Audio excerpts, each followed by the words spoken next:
fat look-alike. He's a freak. He's unique. He's been here all week.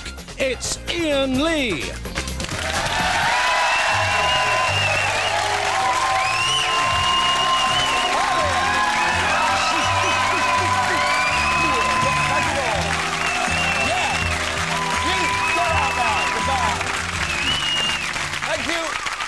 And welcome to the 11 o'clock show. Blimey, did you just see that? If you just tuned in, I'm afraid you've missed Channel 4's first on-screen ejaculation. It's true. Well, from this side of the screen anyway, because let's be honest, every time Carol Vorderman comes on the telly, so do I.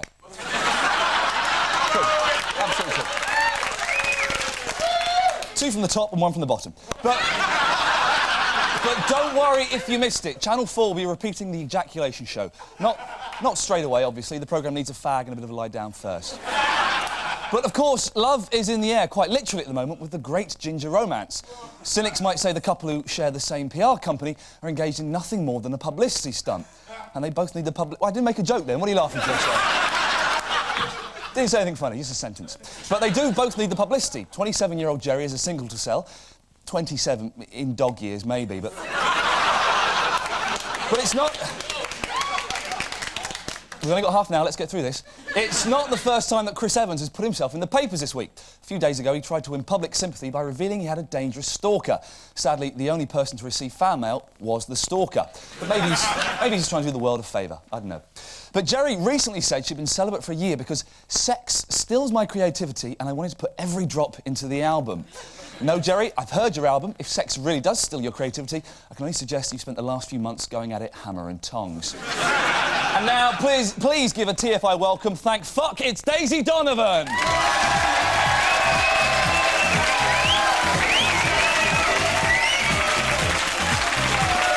It's scary, huh? So, Daisy, are you surprised that Chris and Jerry have hit it off? Not really, Ian. I mean, Chris has been very good to her. When she left the Spice Girls, he was there to comfort her. They stayed up all night drinking tea and dunking ginger nuts. Then she played with his balls. Daisy, tell us what's coming up in tonight's show. We ask, is time running out for the Labour Party? Can I ask, why do you vote Labour? Well, that's a very good question. Is there how long have you got? I mean, about 20 seconds. And we'll be chatting to sweet-talking weather girl Sean Lloyd. Oh, f***ing hell. Now here's the headlines. And tonight's main stories. Speculation is rife about the Chris Evans-Jerry Halliwell romance. In particular, what's it like when two huge egos have sex? Well, apparently afterwards they turn to each other and say, "How was it for me?" Chris has said that after bedding Ginger, he's hoping to have a baby. A scary, a sporty, then a posh. Basically the set, I think. Following speculation that the love affair was nothing more than a stunt to create some good publicity for two flagging stars, Railtrack announced it was going out with Marks & Spencer. Railtrack bosses have announced a £236 million profit. A spokesman said it sends out the wrong signal. We asked a driver for his opinion, and he said, what signal?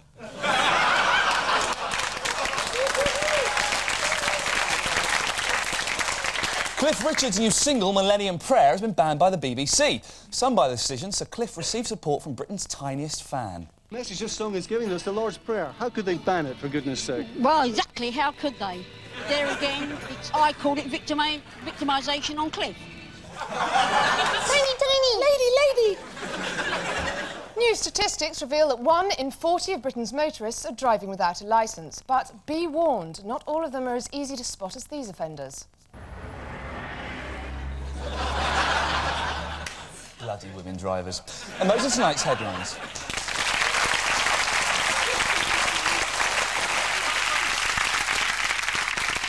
Now, the big news this weekend, will Australia dump the Queen and go it alone? Here's Alex Lowe with his special report on the Australian referendum. In 24 hours' time, Australians will face the biggest constitutional crisis since Prime Minister Paul Keating copped a feel of the Queen's arse. On Saturday, the Australian people will decide if they want to retain the Queen as head of state or abolish the monarchy and vote in a president. In a recent poll for president, the people's first choice was rock star and asphyxie wank casualty Michael Hutchins. On being told that he was now out of the running, they went for all the members of the band Men at Work. Monarchists fear that if Australia leaves the Commonwealth, they'll be missing out on a number of major events. The long wait for Edward and Sophie's first child, the 140 gold medals they always win at the Commonwealth Games, and that bank holiday when the Queen Mum finally dies. A yes vote would not only mean changes to the Constitution, but even to the country's currency. Republicans have this eventuality covered and already have an alternative currency prepared. The nation will also be voting on a separate patronising amendment to the Constitution. It intends to honour Aborigines for their deep kinship with their lands and for their ancient and continuing cultures without actually giving them any land back. Prime Minister John Howard denied that this amendment merely paid lip service to the plight of the Aborigine. Howard said he hoped to see the first Aborigine in office during his term.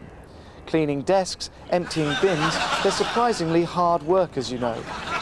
Whilst our convict cousins down under may be shocked at constitutional reforms, change will not be too traumatic. Under the new constitution, they will still be permitted to sport the traditional mullet whilst going on and on and on about Christmas on the beach. Until Saturday at least, the Queen is safe. This is Alex Lowe, 11 o'clock show, Summer Bay, Australia.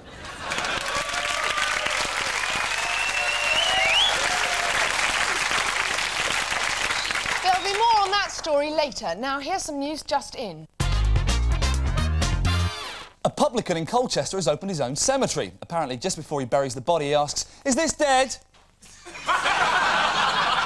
According to a new report, snoring makes you crap in bed. Surely that's loose bowels. As Glasgow council workers have been told they can keep their tickets for the England-Scotland match, the first bus leaves Scotland for Wembley.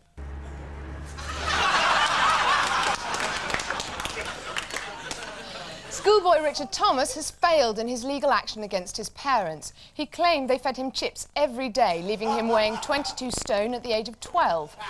Doctors say the boy was so fat his blood group was gravy. At one point, his suffering was so great that he tried to call Childline. Unfortunately, he couldn't fit inside the phone box. Big fat kid. The Scouting movement has announced that Canada will be home to the world's first gay scout troop. Instead of "be prepared," their motto will be "brace yourselves." According to a new travel book, Darlington is the prostitute capital of the world. The writer, Bill Murphy, says, "Darlington women are incredibly loose." He adds that they are broad-thighed with tits to match and spotty or made up, but seldom both. His publicist said he hadn't intended to cause offence. But is it really the prosy capital of Europe? I went to Darlington to find out. And it is. A man stole £100,000 worth of books over the internet and hoarded them at his Rochdale home. Police raided the house and read him his rights and 2 chapters of Treasure Island. A man has paid £18,000 for the world's smallest Bible. He says he bought it because he's only a little bit religious. The Reverend Ian Paisley has described a Belfast exhibition by Gilbert and George as an abomination tainting the sacred soil of Ulster. Mr Paisley is particularly upset by paintings which depict shit coming out of a man's arse, and not his mouth, as Paisley believes God intended. And that was the news just in. The world of news is a complicated place, isn't it, Ian? Yeah, whatever. But who can take us through the events of the last 7 days? High score! Well, veteran DJ John Peel now joins us live from Radio 1. Thanks for joining us, John. Michael Portillo made a sensational return to the British political scene this week. Do you think he's a future Tory leader? Well, I remember the first time that I actually met Michael Portillo was some time ago in Spain, actually. I'd hired a buggy, as far as I remember, and I think I was there with Bruno Brooks and Dave Lee Travis, and Dave Lee Travis insisted on driving around very quickly and shouting out, "Pour out the milk, ladies, here comes the cornflake," and, of course, no one had any idea who he was. John, I'm sorry to interrupt you there. Can you get back to the point, please? Well, I remember we went to a rather garishly coloured cantina, actually, and amongst the kind of roadshow antics that were going on, I remember there was a rather exciting flamenco high-energy disco band, and I remember seeing that there was a young man there who was dancing around like a Pied Piper, in fact, very much dressed as that, and I think it was a young Michael Portillo, and... Thanks to John Peel there for making it all so clear.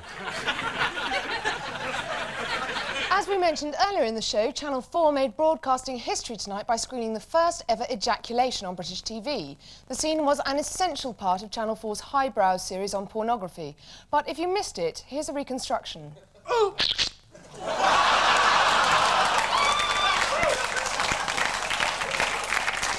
Leaves a nasty taste in my mouth. But the only things guaranteed to get more viewers than man juice are dinosaurs. The BBC have a massive hit on their hands, so that's the bandwagon we're jumping on. See you after the break.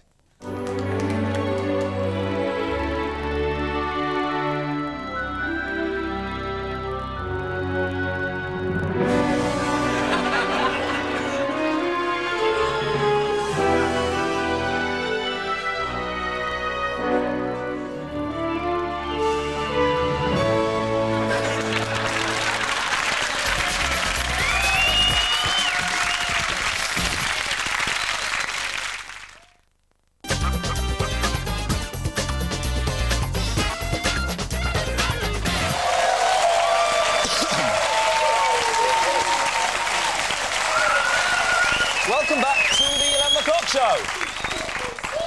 First it was walking with dinosaurs, then it was hill walking with dinosaurs. Now it's time for hawking with dinosaurs. This week, the iguanodon. Creepy. And we have a brief update on the beef war. In a shock move, some cows interrupted a local news broadcast earlier to make their feelings felt.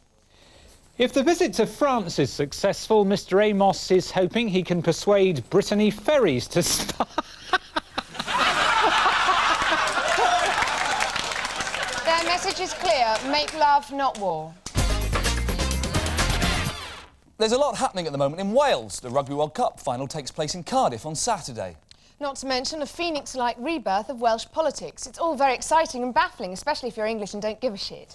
But who better to ask about it all than Welsh weather lovely Sean Lloyd?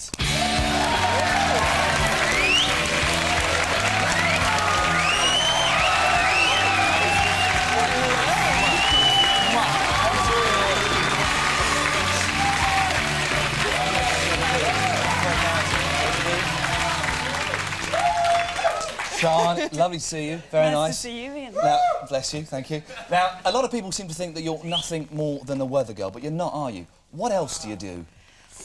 Lots of various things, lots of different things, different Like what? programmes. Tell me, Sean, you're lovely, go on. Like, like watching you on telly. Oh, really? I like watching you on telly as well, it's nice. Your weather reports are very accurate, I thought. How would you sum up the characteristics of Welsh people? We're warm. Hey, hang on. Just bear in mind, we shag them, you eat them.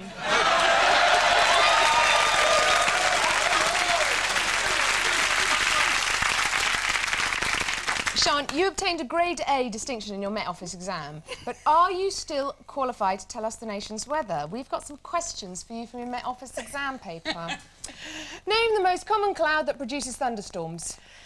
Oh, that's got to be the sexy one, the cumulonimbus one. Oh, yeah, I love that one. Yeah. They're my favourite clouds. Can you name 2 different types of fog? Ian, you and I can pore over synoptic charts any time you like. Yeah, I'd like to. Sean, I'd like to pour all over you if Ian. I could. There's frontal fog. Yeah. And there's steam fog. Yeah. Do you ever get fog from behind?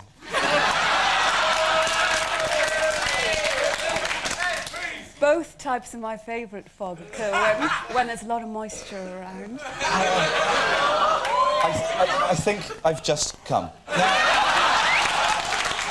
Sean, you don't just do weather, do you? Because you do this as well.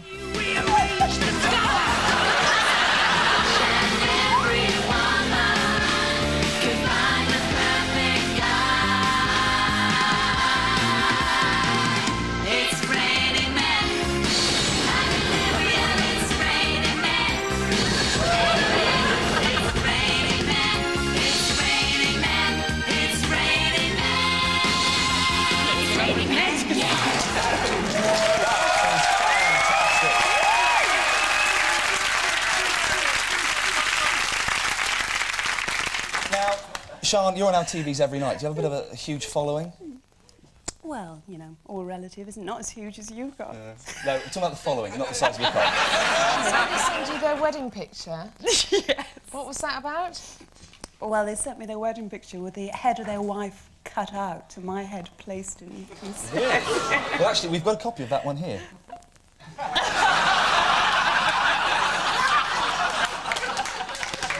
Now, Sean, you're a tabloid darling, but how much do you think you're worth? We've called up some of the red top papers, asked them how much they'd offer for pictures of you in different shocker scenarios. That's the first one. Sean, how much do you think they would offer for a picture of you in the shower with the entire Welsh rugby team? 50p. 50p. Oh, have you offered them that before, then? No, in fact, you're surprised. You're actually underselling yourself. It's worth £4,500. Whoa. How about a story of you mistreating animals? Sean Lloyd beats chimps with a stick at weekends. How much do you think that's worth? £1? No, the tabloids would actually pay £11,000. Whoa! Yeah. And finally, have some You're confidence giving in me yourself. ideas here, Ian. Really? You've given me plenty of ideas. I'll show them to you later on. Now, finally, what about you giving weather bully boy Bill Giles a taste of his own medicine? How much do you reckon that's worth? Bully boy Bill is my gimp. Would you believe that story is worth £15,000? Ladies and gentlemen, she's worth a lot more than she thinks. It's Sean Lloyd.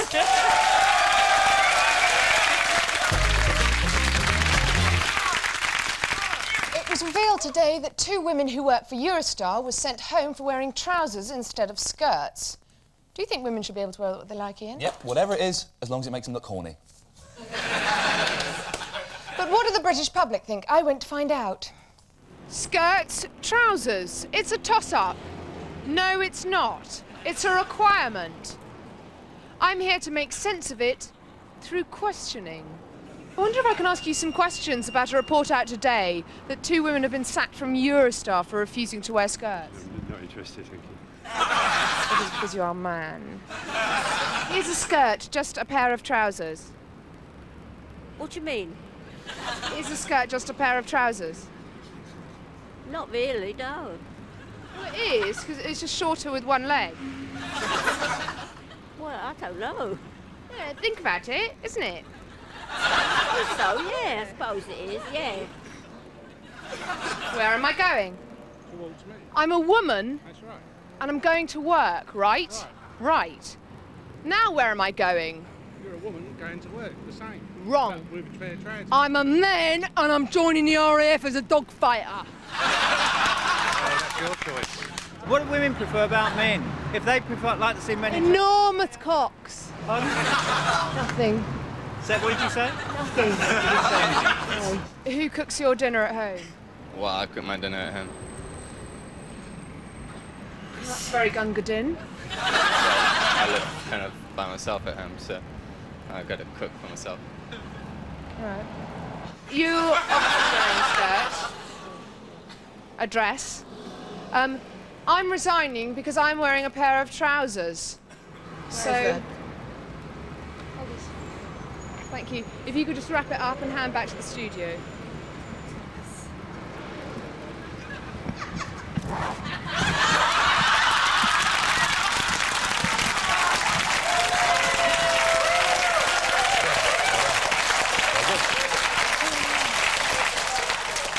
Now it's time to look at the week's winners and losers in good news, bad news. Bad news. Tickets for the England-Scotland game cost up to £1,000. Good news. Scottish fans won't be able to afford them. That'll learn them. Good news. The IRA is threatening boy band Westlife. Bad news. There's a ceasefire. Bad news. Dicky Leg Burke had a bag stolen containing her camera. Good news. We found it and developed the film, and here she is on a honeymoon in Rome. Here's one of Charles and Harry. And to use up the film, here's a sneaky snap she took of the Queen Mother modelling her new incontinence suit.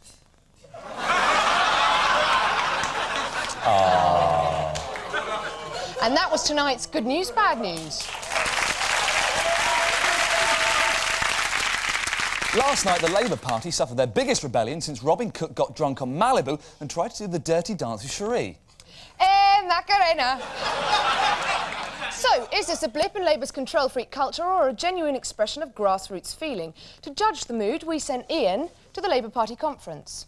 Last week, the Lib Dems failed to stir my loins. So this week, I've made the long, dangerous trek to Bournemouth to the Labour Party Centenary Conference. Let's see if they can cure my political impotence. So here we are, arrived at the Labour Party conference. Already there's been a bit of a mix-up. They've accidentally sent me this letter that accidentally bars me from going to any of the major events. Still, I won't let this deter me. That's not what I'm here for. I'm certainly not here to listen. I'm here to talk and to then listen to the answers from the questions. Can I ask, why do you vote Labour? Well, that's a very good question. Is there how long have you got? I mean, about 20 seconds. Is there anything good going for Labour Party at all, or is it all... It seems to be running the country. Adequately. All I'll say is it seems to be running the country. Adequately. As you wish. If I promised to join Labour right now, what would I get immediately? What would I get immediately? Well, you'd find...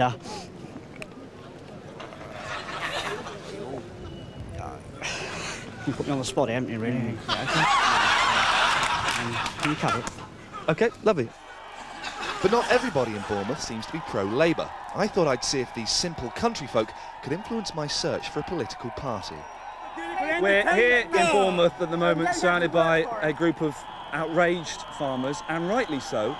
Leave these people to do their own job. OK, listen, listen, calm down. I agree, I totally agree.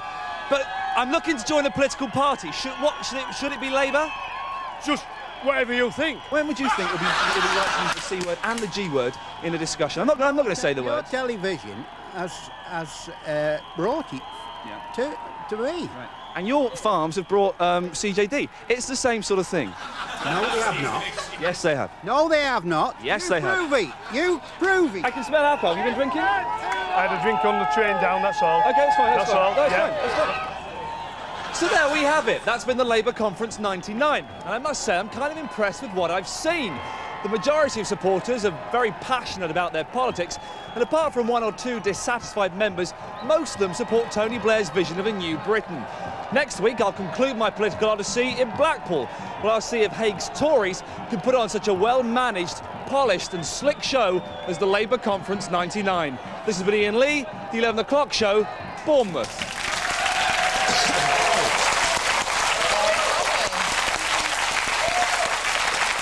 And for more on our main report, we go over now to Alex Lowe in Australia. Alex, how do you think the Australian people will vote, for or against the Queen? Well, Ian, the government have said they will vote to retain the monarchy. Indeed, Prime Minister John Howard is so pro-monarchy that he plays polo, takes his kids fox hunting, and has isolated his young wife to such a degree that she had an affair with a kiss-and-tell twat called James. And apart from Rupert Murdoch, have any other Australian personalities declared which way they'll vote? Well, that woman from Neighbours is supporting the Queen. Oh, really? Which one? You know, the one with the gravelly voice and the suspiciously big hands. You're not implying that Madge is a fella, are you? No, not anymore. Thanks very much, Alex Lowe in Australia. Thank you. And that's all from us tonight. Just time to tell you, following last week's news that impressionist Mike Yarwood is on suicide watch, fears are now growing over the whereabouts of comedian Jimmy Cricket.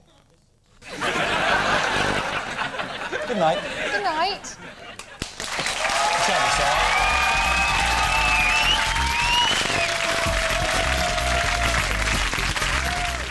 Well, if you can bear to wait this long, the 11 o'clock show, The News Alternative, is back on Tuesday.